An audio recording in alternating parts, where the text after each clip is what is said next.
Hey guys, I am KD and you are watching KD Study Point। साथियों, आज हम scalar भर्ती के विषय में डिटेल से जानेंगे। वन विकास निगम की ये भर्ती होती है, कैसा पेपर आता है, क्या क्या चीज़ें हैं, क्या दौड़ होती है, क्या रिटर्न होता है, एग्ज़ाम पैटर्न पूरा समझेंगे। और आप सभी लोग जानते हैं, जो मैंने एक एग्ज़ाम कैलेंडर वाली वीडियो बनाई थी आने वाली भर्तियां 2026, उसमें ये भी थी। ठीक है, और डिटेल से जानेंगे। हालांकि इसका नोटिफिकेशन अभी फ़िलहाल तो नहीं आ रखा है। जैसे ही 2026 स्टार्ट होगा, जैसे ही एग्ज़ाम कैलेंडर आएगा तो कुछ ना कुछ हमको यहाँ पर चीज़ें मिल जाएगी। ठीक है, इस बार भी लगभग जो अध्याचन गया हुआ है वो लगभग 200 सवा 200 पदों पर गया हुआ है। तो आप सभी लोगों के लिए, जिन्होंने ये स्केलर का पहले एग्ज़ाम दे रखा है वो लोग, और जो देना चाहते हैं, जो भी साइंस स्ट्रीम से ताल्लुकात रखते हैं, इस वीडियो को पूरा देख सकते हैं। बाकी अन्य वीडियोस के लिए, PYQs के लिए, टेलीग्राम PDF के लिए आप चैनलों से जुड़ सकते हैं। सारे डिस्क्रिप्शन आपको सारे लिंक्स आपको डिस्क्रिप्शन में मिल जाएंगे। चलिए शुरू करते हैं। इस वीडियो में हम क्या देखेंगे, पिछले साल कितनी कट ऑफ गई थी ताकि आपको पता लग जाएगा। मैं जैसा कि हमारा तरीका ही रहता है, पहले पदों के बारे में जानना, वो पोस्ट क्या होती है, काम क्या होता है, देन मेरिट को देख लेना, ताकि हमें एक क्लियर पिक्चर मिल जाए कि हम किस हिसाब से तैयारी करें कि हमारा वहाँ पर फाइनल सिलेक्शन हो। देखिए, ये पिछले साल का है। पद कुछ इस प्रकार से ही आएंगे। अराउंड 200 के समथिंग ही पद आपको देखने को मिलेंगे, 200 से थोड़ा सा ज़्यादा ही होंगे। देखिए, वन विकास निगम द्वारा ये भर्ती करवाई जाती है। करवाई तो UKSSC द्वारा जाती है, लेकिन विभाग का नाम ये है। ठीक है, वेतनमान आपको लेवल 2 का मिलेगा, जो कि आपको कांस्टेबल वगैरह में मिलता है, उससे थोड़ा सा कम यहाँ पर आपको मिलेगा। आयु सीमा 18 से 28 वर्ष, ये पिछले साल के अकॉर्डिंग था। इस साल क्या होती है वो डिपेंड करेगा। देखिए, अभी नई वर्दीधारी भर्ती सेवा नियमावली आई थी, लेकिन उसमें इसका जिक्र नहीं है। वैसे तो ये भी उसी में आना चाहिए था, बट देखिए, अच्छी बात है, ये अलग से है तो अच्छी बात है। देखिए, मैं थोड़ा सा आपको बता देता हूँ। जिन्होंने भी आपने 12th कर रखा हो विज्ञान तथा अथवा गणित के साथ, ठीक है, आपने क्या करा हो, इंटरमीडिएट अथवा समकक्ष स्तर की परीक्षा विज्ञान अथवा गणित के साथ आपने करी हो, तो आप इसके लिए एलिजिबल हो। यानी कि साइंस साइड वाले, चाहे आपने बायोलॉजी के साथ करी हो, चाहे मैथ्स के साथ करी हो, विज्ञान अथवा गणित ये लिखा गया है, ये चीज़ ध्यान देना। ठीक, अब देखिए, जो अनिवार्य शारीरिक मापदंड जो है उसमें क्या है, पुरुषों का 163 सेंटीमीटर हाइट होना चाहिए, महिलाओं का इतना। छूट वगैरह आपको दिया जाएगा। ठीक है, सीना ये चीज़ है। फिर आपका आता है, देखिए, जो छूट दी जाती है हेल्थ सर्टिफिकेट वालों को, वो क्या है वो यहाँ पर देख लीजिए। ठीक, फिर आता है, अगर आपकी आय में सामान्य दृष्टि में ±4 डायप्टर का आपका दोष है, तो भी आपको यहाँ पर आप इसके लिए एलिजिबल होंगे। यानी कि इससे ज़्यादा नहीं होना चाहिए, इतना चलेगा। तो देखिए, कोई भी अप्लाई कर सकता है। अब होता क्या है, इसमें पहले फिजिकल होता है।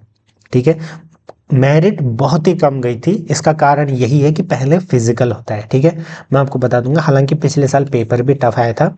ठीक है, इसमें कोई दो राय नहीं है।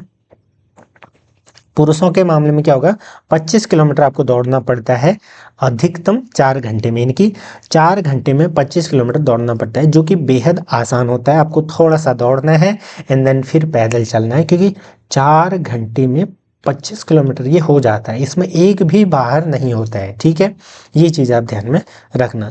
पिछले साल ये कुमाऊं में, अल्मोड़ा में ये हुई थी, तो हमने भी वहाँ पर लाइव ये चीज़ें देखी थी। फिर आपका आता है शॉर्ट पुट।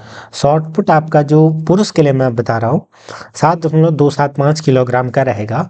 उसको आपको 5 मीटर यहाँ पर फेंकना पड़ता है। यानी कि 5 मीटर आपको इसको फेंकना पड़ता है।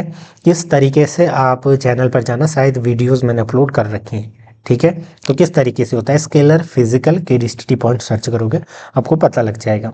ठीक है, ये आपको फेंकना पड़ता है। महिला के लिए देखिए, ये महिला के मामले में 14 किलोमीटर है और दौड़ 4 घंटे में टाइम। ठीक, शॉर्ट पुट देखिए, महिला को 3.5 फेंकना है, इसको 5 फेंकना है। लंबी कूद, लंबी कूद आपका 4 मीटर। ठीक, पुरुष के लिए, और महिला के लिए आपका 2 मीटर। 4 मीटर यानी कि आपका नियर अराउंड 13 फीट आपको कूदना पड़ेगा। ठीक है, ये चीज़ आप ध्यान में रखना। ऊंची कूद कितनी है, तो 1.1 ठीक है, 4.25 फीट आप इसको समझिए। तो ये चीज आपको ध्यान में रखना है, ठीक।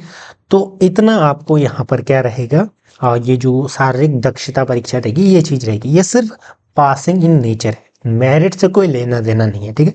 इसको पास करो और फिर आप लिखित परीक्षा में प्रवेश लो और उसमें पार्टिसिपेट करो, उसमें अच्छे अंक लाओ। अब देखो लिखित परीक्षा का क्या है, आपका 100 मार्क्स का एक पेपर होगा जिसमें आपका क्या रहेगा, देखिए सामान्य विज्ञान के 50 प्रश्न और गणित के 50 प्रश्न, नो झिकझिक, ठीक है। सीधा साधा आपको जनरल साइंस पढ़ना है, सामान्य विज्ञान, जनरल साइंस, जनरल साइंस के आपके 50 क्वेश्चंस आएंगे। 10वीं तक की साइंसेस में पूछी जाती है, थोड़ा बहुत आप बायोलॉजी वगैरह 11th-12th की भी पढ़ लेना, ठीक। ये चीज़ है। फिर आपका आता है मैथमेटिक्स, तो मैथ्स में आपका 10th तक इनफ रहता है, ठीक है, ये आपका इनफ रहेगा। तो मैथमेटिक्स और 50-50 क्वेश्चन रहेंगे, निगेटिव मार्किंग रहेगी, इन सभी में आपको ये चीज़ें लानी है। पासिंग क्राइटेरिया क्या है, देखिए पिछले साल ऐसा हुआ था कि अगर आप सिर्फ पास थे तब भी आपका मेरिट में नाम आ सकता था। देखिए मैं आपको एक बार लाइव प्रूफ भी दिखा देता हूँ, क्योंकि पेपर थोड़ा सा टफ आया था, मैंने उस पर भी बात करी थी। देखिए यहाँ पर मैं आपको एक चीज़ दिखा देता हूँ, जैसे यहाँ पर नाम वगैरह तो है, रिटर्न मार्क्स, ठीक है, रिटर्न के आधार पर ही डॉक्यूमेंट वेरिफिकेशन डीवी के लिए बुलाया गया था। देखो तो ओपन की अगर हम बात करें अनरिजर्व की, तो देखते हैं लास्ट कितना है ओपन, ठीक है, ओपन, ओपन देखिए 45। अब आप देखिए 45 वाले को भी 100 में से 45 नंबर जिसने लाए हैं उसको भी डीवी के लिए बुला रखा है, ठीक है। तो कट ऑफ कितनी कम गई होगी, 45 से थोड़ा सा ही ज़्यादा तो गई होगी डीवी के बाद। देखिए फिर उसके बाद ईडब्ल्यूएस की मेरिट की बात करें तो देखो लास्ट आपका है 45, क्योंकि पासिंग क्राइटेरिया ही उतना था ना, तो उनको बुला रखा है। फिर आपका ओबीसी में भी सेम चीज़ है, वुमेन में आप देख सकते हैं, एससी में और भी कम होगा, ठीक है, 36, 35, ठीक है, 35 में भी बुला रखा है, क्योंकि 35 पासिंग क्राइटेरिया था, ऐसे एसटी में 35, यानी कि अगर आप पास होते तो सिर्फ इसमें, अगर सिर्फ आपने पास करा होता तो मेरिट में आपका नाम आ जाता, ठीक है। ये चीज़ आपके साथ हुई थी। तो इसका पेपर वगैरह आपको टेलीग्राम ग्रुप पर मिल जाएगा। मैंने लगभग लगभग बता दिया कि क्या चीज़ें होती है, यानी कि किस तरीके से आप पूरा ओवरव्यू आपको दे दिया कि इसमें दौड़ पहले क्या होगी, शॉर्ट पुट कितना होगा, ऊंची कूद कितनी होगी, लंबी कूद कितनी होगी, मेरिट कितनी जाती है। अब ये मत समझना कि इस साल भी इतनी मेरिट जाएगी, ऐसा नहीं है, लेकिन आपको एक पता तो लग गया ना कि कम जाती है कंपैरेटिवली। क्यों, क्योंकि इसमें अन्य चीज़ों को भी छूट दे रखी है ना, पहले फिजिकल है, 25 किलोमीटर वैसे ही दौड़ने नहीं जाते हैं, ठीक है, लेवल 2 की जॉब है, तो बहुत सारे फैक्टर हैं 3 की, तो ये सारी चीज़ें हैं। लेकिन आप जरूर अगर आप अप्लाई करना चाहते हैं भाई, कोई भी सरकारी नौकरी आपको चाहिए, अब इसका काम क्या होता है थोड़ा सा मैं आपको बता देता हूँ। जैसे वन विकास निगम में जो स्केलर के पद रहते हैं, स्केलर यानी कि माप, ठीक है, नाप जोख समझिए आप। जैसे वन विकास निगम में आपका जंगलों में पेड़ों की कटाई होती है, तो उनका चिन्हित, उनको चिन्हित करना, ठीक है, उनका जो ठेका वगैरह है वो देना, मजदूरों का देखना, मतलब देखना की सारी चीज़ें फील्ड वर्क है, लेकिन बहुत ही आसान है। आपकी जो पोस्टिंग रहेगी ज़्यादातर ये आपका जंगलों साइड ही रहेगी, लेकिन जैसे अब हल्द्वानी की बात करें तो फिर इसी बेल्ट में आपकी Kaladhungi belt, Tanakpur belt, Khatima belt, उधर आपका कोटद्वार बेल्ट उस साइड, ठीक है, आपका एफआरआई में हो सकती है देहरादून, तो हर जगह आपको अच्छी अच्छी जगह ही यहाँ पर क्या होगी, आपकी पोस्टिंग होगी। चिन्हित करना वो सारा चीज़ें मतलब फील्ड वर्क है, लेकिन आपको सिर्फ टेक्निकल काम करना है, लिखने का डॉक्यूमेंटेशन काम करना है कि पूरी सारणी बनाना, सारा चीज़ ना, कितनी कटिंग हो रही है, किसको क्या, सारी चीज़ बस यही देखभाल करना है, बाकी कुछ काम नहीं है। नो टेंशन, आप अन्य चीज़ों की भी तैयारी कर सकते हैं। आपको 3-4 महीने जाना पड़ सकता है, 2-3 महीने आप घर से भी काम कर सकते हो, बहुत सारी चीज़ें यहाँ पर रहती हैं, छूट रहती है, सारी चीज़ें अच्छी है, प्रमोशन वगैरह भी ठीक ठाक है।